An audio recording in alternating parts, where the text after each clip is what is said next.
13 जून के सुबह जब दुनिया सोकर उठी तो everybody was shell shocked to see the headlines. Israel ने ईरान के against operation rising lion launch कर दिया। इस ऑपरेशन में इजराइल ने ईरान के अंदर 28 से ज़्यादा इंपॉर्टेंट जगहों पर टारगेट किया, जैसे न्यूक्लियर साइट्स, आर्मी हेडक्वार्टर्स और दूसरे कई सारे की लोकेशंस। ईरान के आईआरजीसी के 3 सीनियर कमांडर, जिनमें उनका चीफ हुसैनी सलामी भी शामिल थे, और कुछ न्यूक्लियर साइंटिस्ट भी मारे गए। तो आपको क्या लगता है, ये क्या इतना आसान था? इजराइल ने इसकी प्लानिंग कब से की होगी?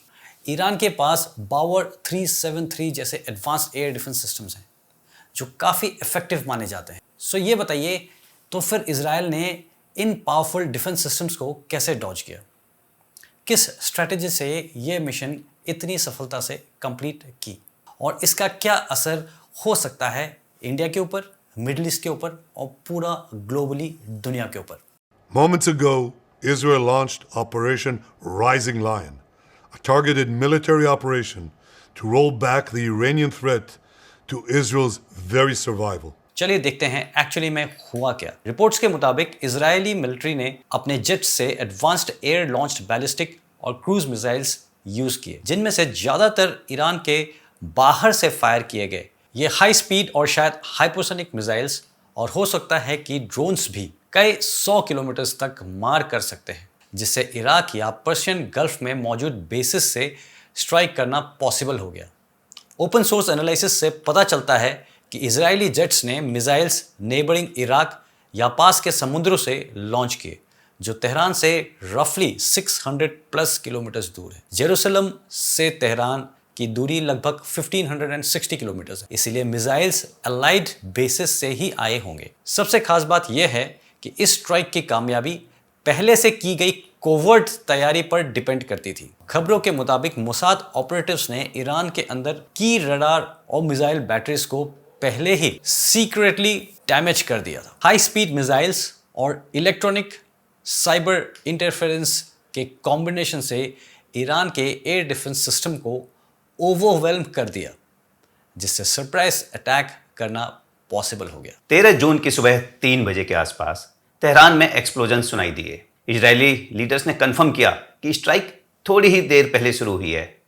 फ्राइडे की सुबह कई टारगेट्स हिट किए गए, जिनमें ईरान का main uranium enrichment site Natanz, ballistic missiles factories, IRGC basis और कमांडर्स कंपाउंड्स शामिल थे। स्टेट मीडिया ने बाद में बताया कि तेहरान में 5 लोग मारे गए, जिनमें 2 छोटे बच्चे भी शामिल हैं, और लगभग 20 लोग जख्मी हुए हैं। सबसे अहम बात यह है कि ईरानियन अथॉरिटीज ने एक्सेप्ट किया 2 senior nuclear scientist Fereydoun Abbasi और मेहदी तेहरानची और revolutionary guard commander major general Hossein Salami इस स्ट्राइक में मारे गए हैं। नतांज, जो जमीन के नीचे बहुत गहराई पर हुए स्ट्राइक से शायद हंड्रेड्स ऑफ सेंट्रीफ्यूज डिस्ट्रॉयड हो गए। एक इजरायली सोर्स ने वार्न किया कि अगर ईरान को रोका ना गया तो वह कुछ ही दिनों में 15 बॉम्ब्स बनाने के लिए एनफ मटेरियल बना लेगा। इस डैमेज का मकसद ईरान की एनरिचमेंट कैपेसिटी को बहुत पीछे धकेलना था। तो सीधी बात में 13 जून की स्ट्राइक ईरान के एयर स्पेस के बाहर से की गई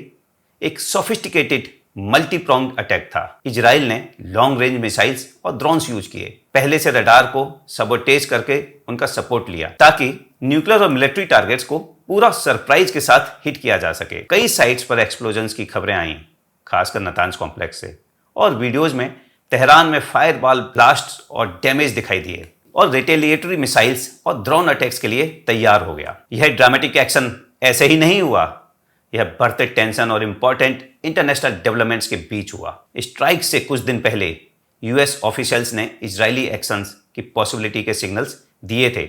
इनफैक्ट आपने कल और परसों के टाइम्स ऑफ इंडिया और बाकी न्यूज़पेपर्स में भी यह पढ़ा होगा। How imminent is an Israeli strike on Iran? Well, I don't want to say imminent, but it looks like it's something that could very well happen. Look, it's very simple, not complicated.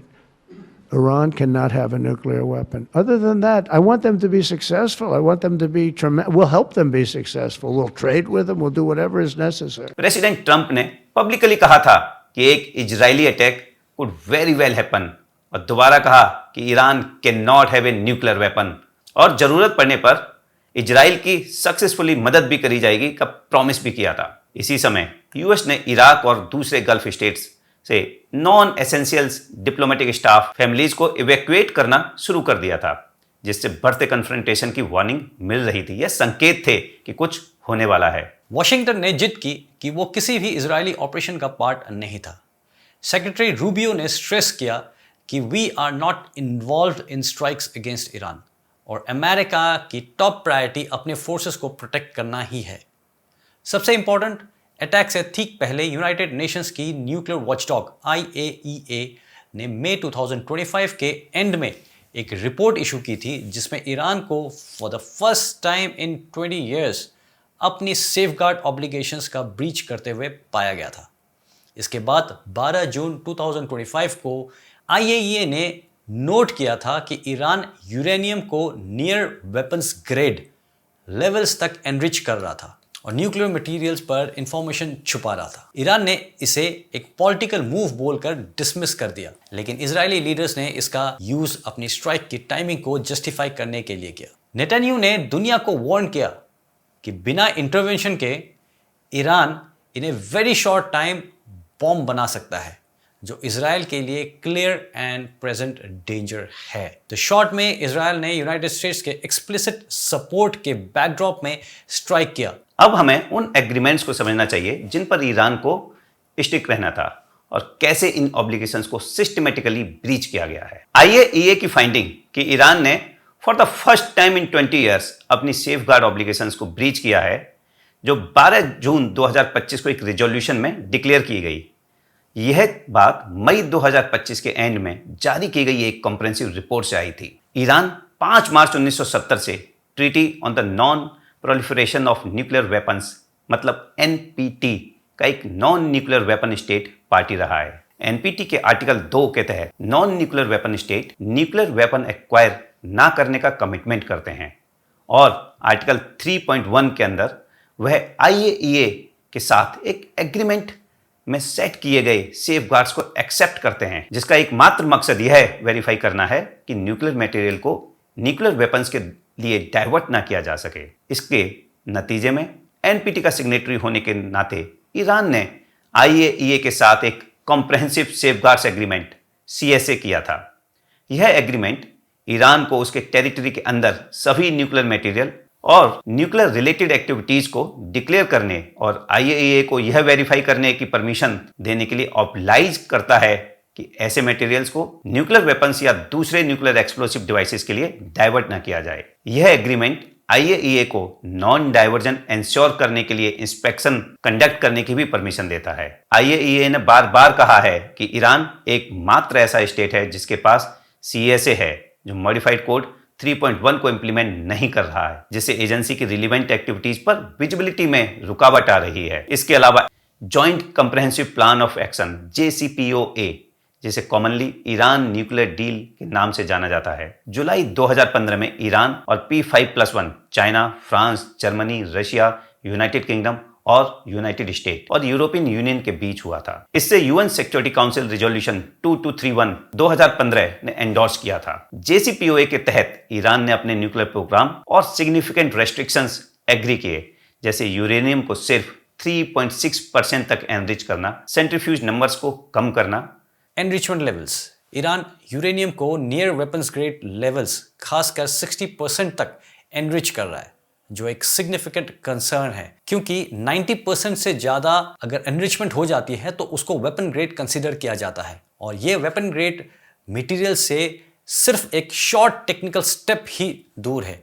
Iran ने IAEA के access को कुछ facilities तक ही सीमित कर दिया है और इंस्पेक्टर्स को हटा दिया है, जिससे एजेंसी की ईरान के न्यूक्लियर प्रोग्राम के पीसफुल नेचर होने के बारे में अश्योरेंस प्रोवाइड करने की एबिलिटी में रुकावट आ रही है। इजराइल का यह लेटेस्ट एक्शन कोई अलग थलग घटना नहीं है, बल्कि यह ईरान के न्यूक्लियर काम को रोकने के लिए एक लंबे समय से चल रहे क्लैंडस्टाइन कैंपेन का हिस्सा है। पिछले 2 दशकों में इजराइल ने अक्सर US के सपोर्ट के साथ ईरान के न्यूक्लियर टारगेट्स को बार बार स्ट्राइक या सबोटेज किया है। हमें याद है स्टक्सनेट साइबर अटैक 2010, एक joint US Israeli computer bomb जिसे 2010 तक ईरान के नतान्ज सेंट्रीफ्यूज के लगभग 1/5 हिस्से को डिसेबल करने के लिए यूज किया गया था। तेहरान ने वायरस को एक्नॉलेज किया, लेकिन कहा कि उसे कंटेन कर लिया गया है। इसके बाद जुलाई 2020 में नतांज सबोटेज हुआ, जिसमें नतांज एनरिचमेंट हॉल में एक बड़ा एक्सप्लोजन हुआ। ईरान ने मोसाद को ब्लेम किया, इसे न्यूक्लियर टेररिज्म बोला गया। उस ब्लास्ट ने हंड्रेड्स ऑफ सेंट्रीफ्यूज को डिस्ट्रॉय या डैमेज कर दिया। फिर नवंबर 2020 में मोहसन फखरीजादह का असैसिनेशन हुआ, जो ईरान के टॉप न्यूक्लियर साइंटिस्ट थे, और उनकी एक रिमोट कंट्रोल गन अटैक में हत्या कर दी गई। ईरान ने फिर से इजराइल या बोले तो मोसाद पर क्राइम को करने का इल्जाम लगाया। एक साल बाद अप्रैल 2021 में सेकंड नतांज ब्लास्ट हुआ, जिसमें एक और बड़े ब्लास्ट ने नतांज को ब्लैकआउट कर दिया। ईरान की मिलिट्री ने इस एक्ट ऑफ सैबोटेज को कंफर्म किया, जिसमें हंड्रेड्स ऑफ सेंट्रीफ्यूज को नुकसान पहुंचाया गया और पावर सप्लाई को बंद कर दिया। एक बहुत बड़ा सेटबैक था यह ईरान के लिए। और अक्टूबर 2021 में कराज सेंट्रीफ्यूज फैक्ट्री में भी ईरान ने एक एक्सप्लोजन की रिपोर्ट दी। डिटेल्स अभी भी क्लियर नहीं है, लेकिन एनालिस्ट ने वाइड लेवल पर यह एज्यूम किया कि इजराइल ही इस अटैक के पीछे था, जिसका मकसद न्यू सेंट्रीफ्यूज प्रोडक्शन को रोकना था। इनमें से हर एक्शन को उस समय टाइम किया गया जब ईरान एनरिचमेंट बढ़ाने या न्यूक्लियर टॉक्स रिज्यूम करने की तैयारी कर रहा था, जो एक डेलिब्रेट पैटर्न सजेस्ट करता है। नतांज फैसिलिटी, जहां ईरान के बेस्ट सेंट्रीफ्यूज हैं और उसके एक्सपर्ट्स को टारगेट करके इजराइल ने तेहरान को बार बार अंडरग्राउंड रिबिल्ड करने और अपनी प्रोग्रेस को स्लो करने पर मजबूर किया है। फॉर एग्जाम्पल 2020 नतांज ब्लास्ट के बाद ईरान ने अनाउंस किया कि वह की ऑपरेशंस को एनिमी स्ट्राइक से बचाने के लिए पहाड़ों में गहरा शिफ्ट कर रहा है। अप्रैल 2021 नतांज अटैक एक केस स्टडी है। ईरान ने अभी अभी hundreds of new IR-6 centrifuges दिखाए ही थे कि एक ब्लास्ट ने एक्सटर्नल पावर को कट कर दिया और असेंबली हॉल की छत उड़ा दी। एनालिस्ट ने कंक्लूड किया कि यह साइट पर एजेंट्स द्वारा डेलिबरेट एक्सप्लोजन किया गया था। Thousands of advance centrifuges destroy या आउट ऑफ कमीशन हो गए। इस इंसिडेंट ने ईरान के प्रोग्राम को कई महीनों पीछे ढकेल दिया। पिछली रेड्स जैसे कि 1981 का ओसीराक के विपरीत इजराइल ने ना तो रिस्पॉन्सिबिलिटी क्लेम किया और ना ही अप्रूवल मांगा। उसने सिर्फ ईरान के रिबिल्ड करने के इंतजार किया। ऐसे प्रेसिडेंट्स जून 2025 के माइंडसेट को एक्सप्लेन करते हैं। इजरायली प्लानर्स ने दिखाया है कि वो ईरान के न्यूक्लियर प्रोग्रेस को डिले करने के लिए किसी भी तरीके, दैट इज साइबर, कोवर्ट या ओपन स्ट्राइक्स का यूज करेंगे। हिस्टोरिकल प्रेसिडेंट्स की बात करें तो एक और स्ट्रेटेजिक ऑपरेशन है जो आज की घटनाओं से सीधा तौर पर जुड़ा हुआ है, और ये है 1981 में इराक के ओसीराक न्यूक्लियर रिएक्टर पर इजरायली स्ट्राइक, जिसे ऑपरेशन ओपेरा के नाम से जाना जाता है। अगर मैं आपको इसका बैकग्राउंड दूं तो 1970s के एंड में इराक सद्दाम हुसैन के अंडर बगदाद के पास ओसीराक नाम का एक न्यूक्लियर रिएक्टर बना रहा था, जिसमें फ्रांस से मदद मिल रही थी। ऑफिशियल तौर पर यह रिसर्च और पीसफुल न्यूक्लियर एनर्जी के लिए इंटेंडेड था, लेकिन इजरायली इंटेलिजेंस को लगता था कि इस रिएक्टर का यूज वेपन्स डेवलप करने के लिए किया जा सकता है, खासकर इराक के इजराइल के खिलाफ हॉस्टाइल स्टैंस को देखते हुए। Israeli prime minister मेनाशम begin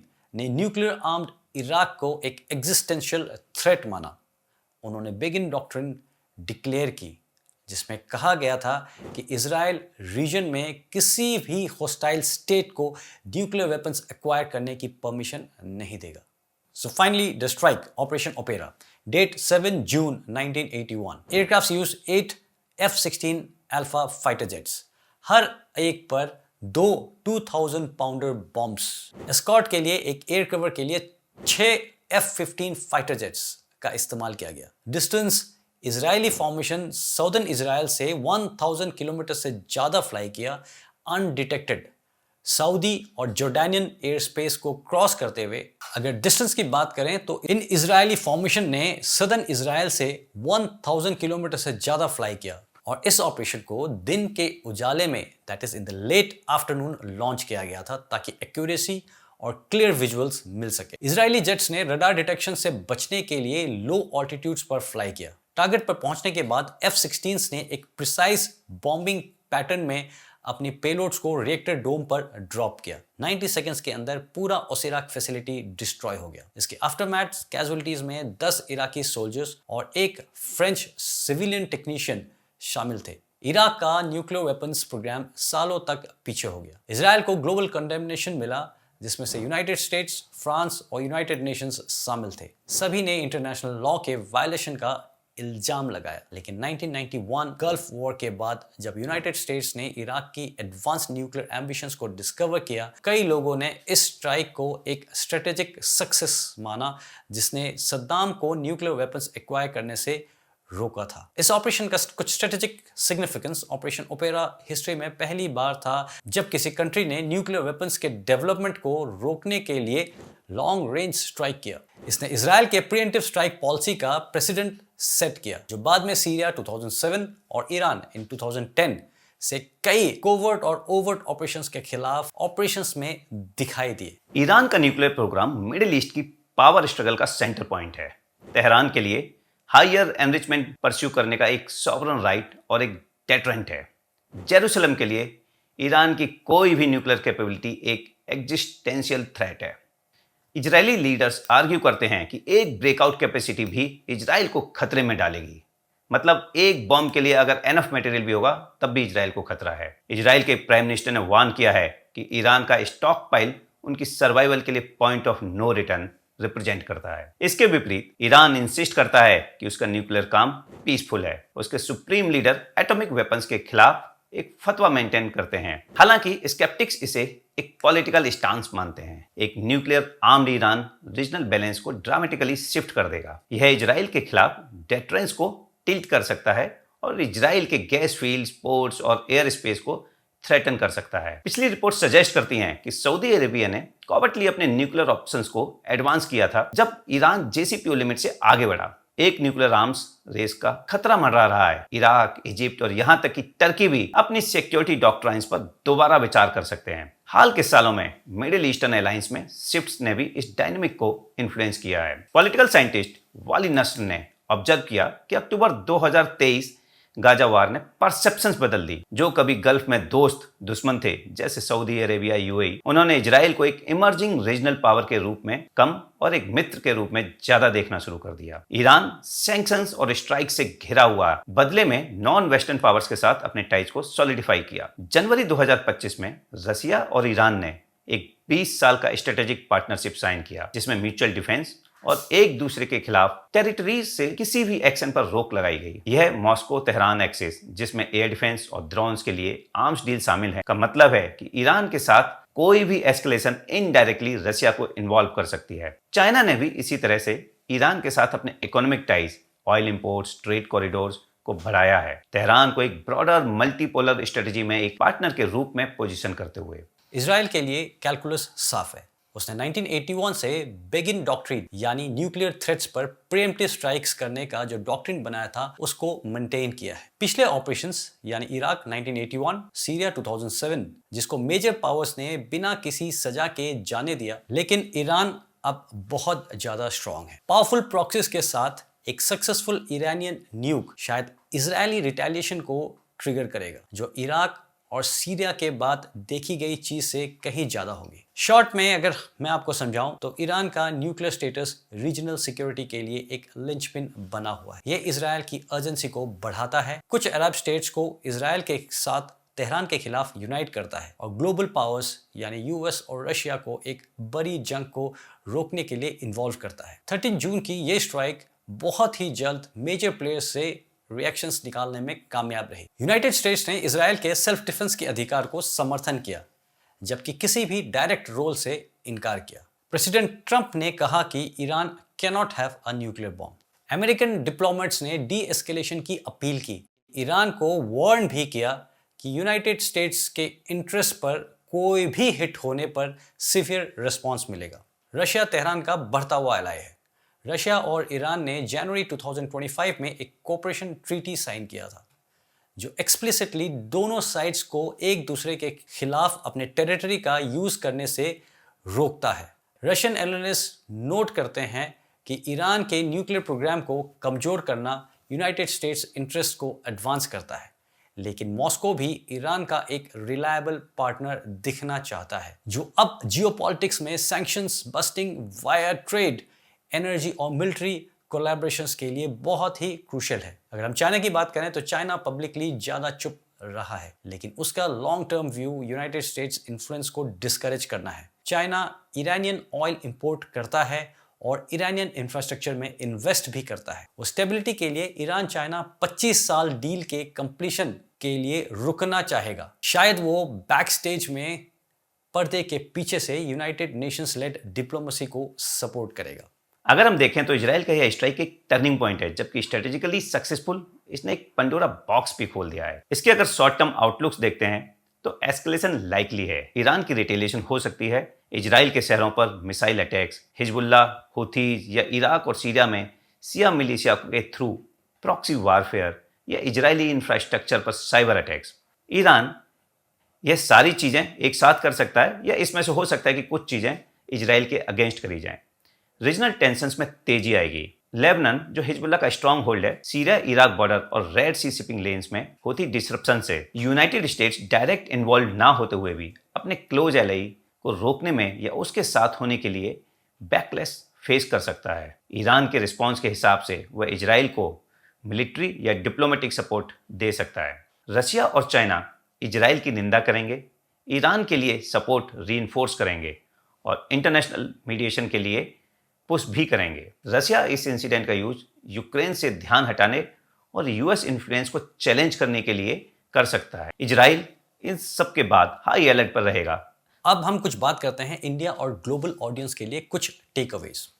India Iran के साथ छाबर और एनर्जी और इजराइल के साथ डिफेंस टेक्नोलॉजी, दोनों के साथ इंडिया के अच्छे स्ट्रेटेजिक टाइज हैं और ये स्ट्रेटेजिक टाइज इंपॉर्टेंट है। एक डिप्लोमेटिक टाइट रोप पर चलना पड़ेगा इंडिया को।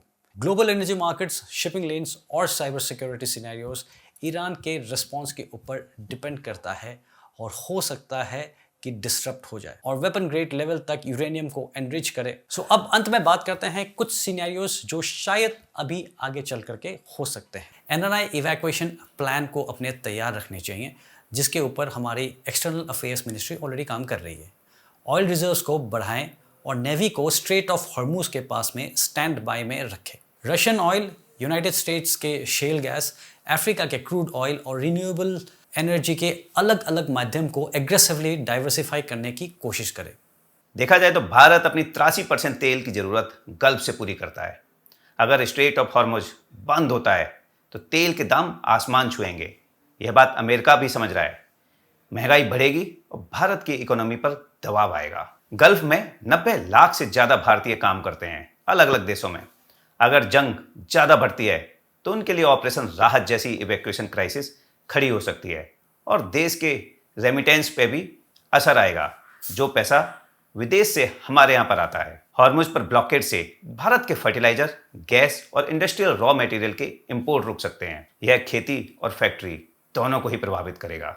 इजराइल से भारत को नए ड्रोन्स, रडार्स और एआई बेस्ड टेक्नोलॉजी मिल सकती है। वहीं ईरान और ज़्यादा चाइना और रशिया के करीब जा सकता है। हमने न्यूज़ में देखा कि चाइना ने ईरान का सपोर्ट किया है। इजराइल के हाइब्रिड वारफेयर से भी हम काफ़ी कुछ सीख सकते हैं।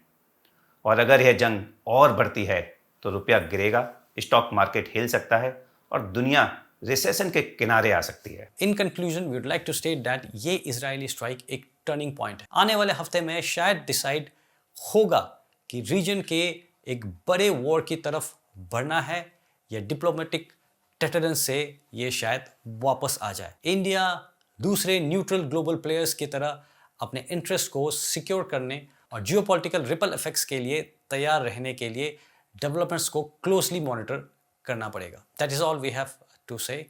जय हिंद, जय भारत।